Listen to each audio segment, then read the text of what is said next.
Hello નમસ્કાર વિદ્યાર્થી મિત્રો, વેદ ડિજિટલ એજ્યુકેશનમાં આપનું હાર્દિક સ્વાગત છે।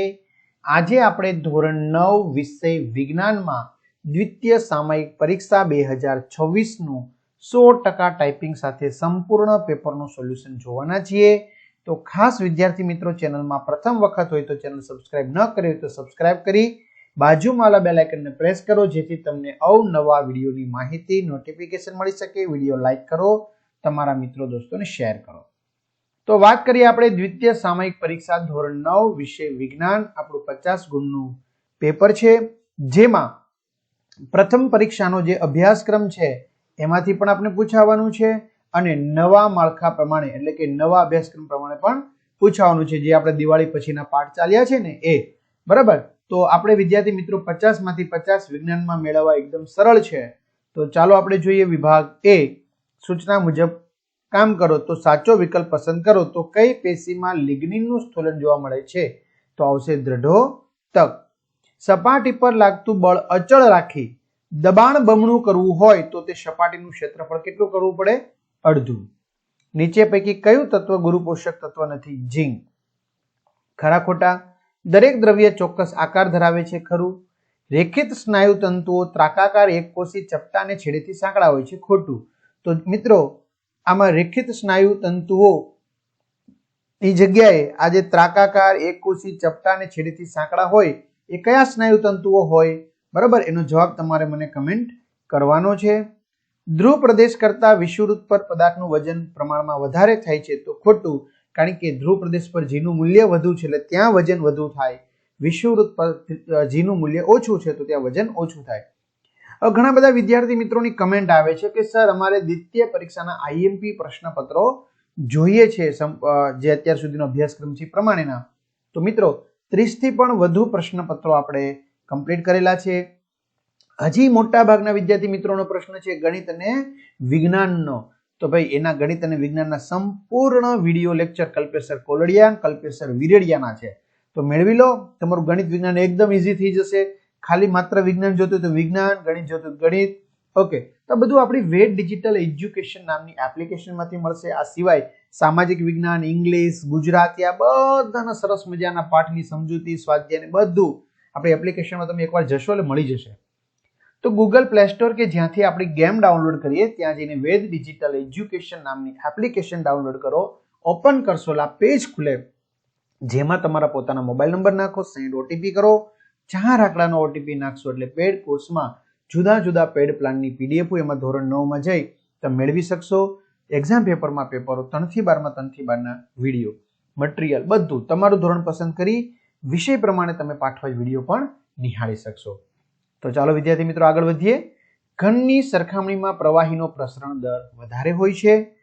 રુથરફોર્ડના કણ પ્રક્રિયાના પ્રયોગમાં 12000 કણો પૈકી એક કણ અથડાઈને પાછો ફરે છે એટલે 1/12000। ઝડપ એ સદિશ રાશિ નથી, તો કેવી રાશિ છે? તો કે અદિશ, કારણ કે એને દિશા દર્શાવવી જરૂરી નથી। કોઈ સ્કૂલમાં 4 ખાલી જગ્યા પૂછે, કોઈમાં 3 વગેરે, બરાબર। એક વાક્ય કે શબ્દમાં જવાબ આપો। પંચ તત્વોમાં કોનો સમાવેશ થાય? તો વાયુ, પૃથ્વી, અગ્નિ, આકાશ અને પાણી, એમ 5 તત્વોનો। કઈ ક્રિયા વિશિષ્ટ કિસ્સામાં પસંદગીમાન પ્રવેશશીલ પટલ દ્વારા થતી પ્રસરણની ક્રિયા છે? તો આશ્રુતિની ક્રિયા। ત્યાર પછી રક્ષક કોષો વાયુ, રંધ્ર, માસ્ટ કોષો તંતુ, ઘટક, ત્રાકકણ, રુધિર અને સાથી કોષો અન્નવાહક પેશીમાં। હવે વિભાગ બી છે, જેમાં આપણે બહુ સરસ મજાનું કામ છે, કારણ કે આપણે કોઈ પણ 6 સવાલ લખવાના છે 9 માંથી, એટલે આપણા માટે એકદમ ઈઝી થઈ ગયું છે। ચાલો, તો નીચે પૈકી કયો પદાર્થ ટિન્ડલ અસર દર્શાવશે? મીઠાનું દ્રાવણ? તો નહીં, એ તો સાચું દ્રાવણ છે, ટિન્ડલ અસર નહીં દર્શાવે। દૂધ? તો કે હા, દૂધ ટિન્ડલ અસર દર્શાવશે। કોપર સલ્ફેટનું દ્રાવણ? તો કે ના। સ્ટાર્ચનું દ્રાવણ? બરાબર, તો કે હા, દૂધ અને સ્ટાર્ચનું દ્રાવણ એ ટિન્ડલ અસર દર્શાવશે। નીચે કેટલા પરમાણુઓ હાજર છે? H2S, તો H ના 2, S નો 1 એટલે 3। આ ફોસ્ફેટ તો PO4 -3, બરાબર। તો P1 ફોસ્ફરસ 4 ઓક્સિજન 4 છે, 3 છે એનો વીજભાર છે, એટલે 4 ને 1 5, બરાબર। 4 ને 1 5। ચાલો Z બરાબર 3 હોય તો તે તત્વોની સંયોજકતા શું હોય? તો Z બરાબર 3 એટલે કયું તત્વ હોય? હાઇડ્રોજન, હિલિયમ ને લિથિયમ. તો લિથિયમની ઇલેક્ટ્રોન રચના શું થાય? 2 1. તો એની સંયોજકતા કેટલી થઈ ગઈ? 1. બસ આવું ઈઝી હોય છે. પણ તમે એકવાર આ સરસ મજાના મેં કીધું ને કલ્પેશરના વિડિયો લેક્ચર મેળવી લેશો ને વિદ્યાર્થી મિત્રો, એટલે તમારે કોઈ ટેન્શન જ નથી. આ કેમ આવ્યું, કેવી રીતે આવ્યું, બધું, અને તમને રોકડિયા માર્ક્સ. આમાં કંઈ યાદ રાખવાનું ન હોય. સોડિયમ પ્લસ સંપૂર્ણ ભરાયેલી Kl કક્ષાઓ ધરાવે છે, સમજાવો. તો હા, સોડિયમ પ્લસ, કારણ કે એને 1 ઇલેક્ટ્રોન ઓલરેડી ગુમાવી દીધો છે, એટલે એની પાસે 10 જ ઇલેક્ટ્રોન છે. તો પહેલી કક્ષામાં 2 અને બીજી કક્ષામાં 8, તો બંને ભરાયેલી છે. પહેલી કક્ષા કલ્પેશરના K થી શરૂ થાય, Kl.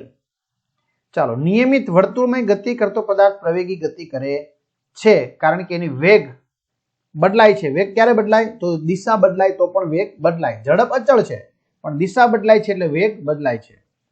પ્રવેગ અને પ્રતિપ્રવેગના ઉદાહરણો. જો વેગમાં વધારો થાય તો પ્રવેગ, લીવર આપો તો એક્સેલેટર, અને બ્રેક મારો તો ઘટાડો થાય તો પ્રતિપ્રવેગ. કોઈ ઝાડની ડાળીને તીવ્રતાથી હલાવતા કેટલાક પર્ણો ડાળીમાંથી છૂટી નીચે પડી જાય છે. તો ગુરુત્વાકર્ષણનો પહેલો નિયમ, સ્થિર પદાર્થ સ્થિર રહેવા પ્રયત્ન કરે, ગતિમાન પદાર્થ ગતિમાં. પરિણામે આ જે પાંદડું છે સ્થિર રહેવા પ્રયત્ન કરશે, એટલે ત્યાંથી શું કરશે? પાંદડા જે જોડાણ છે ત્યાંથી એ તૂટી જશે. એટલા માટે જો ચંદ્ર પૃથ્વીને આકર્ષિત કરતો હોય તો પૃથ્વી ચંદ્ર તરફ ગતિ કેમ કરતી નથી? કારણ કે આપણે ખબર છે કે એમની સરખામણીમાં, ચંદ્રની સરખામણીમાં પૃથ્વીનું દળ વધુ છે, બરાબર? એટલે પૃથ્વી એની તરફ ગતિ કરતી મહેસૂસ થશે નહીં. 50 ગ્રામ દળ ધરાવતા કોઈ પદાર્થનું કદ 20 સેન્ટીમીટર છે. જો પાણીની ઘનતા 1 સેન્ટીમીટર હોય તો પદાર્થ તરશે કે ડૂબશે? તો પાણીની ઘનતા કરતા વધારે હોય તો ડૂબે, ઓછી હોય તો તરે. વિભાગ સી, આમાં તમારે 5 જ કોઈ પણ સવાલ લખવાના 8 માંથી. બહુપરમાણીય આયન એટલે શું? ઉદાહરણ આપો. તો સમૂહ કે આયનની માફક વર્તે તેને બહુપરમાણીય કહેવાય. આપણે ઉદાહરણ આપવાના છે. ફોસ્ફેટ આયન આવ્યું ને. પરમાણ્વીય ત્રિજ્યાના માપન માટેનું એકમ જણાવો. જુદા જુદા પરમાણુની ત્રિજ્યા મીટર એકમમાં કે નેનોમીટર એકમમાં તમારે દર્શાવવાની છે, બરાબર? તો જો પરમાણુ અતિ સૂક્ષ્મ હોય છે, જેને આપણે નેનોમીટરમાં માપીએ છીએ, તો આપણે આ કોષ્ટક દર્શાવવાનું થશે. ખાસ ગમે એમ કરીને તમારે આ પ્રશ્ન કરી લેવાનો છે કોઈ પણ સંજોગોમાં, બરાબર? પછી મને કહેતા નહીં કલ્પેશરે કીધું નહોતું 4 માર્ક્સ અથવા 3 માર્ક્સ, બેમાંથી એકમાં તમને પૂછશે.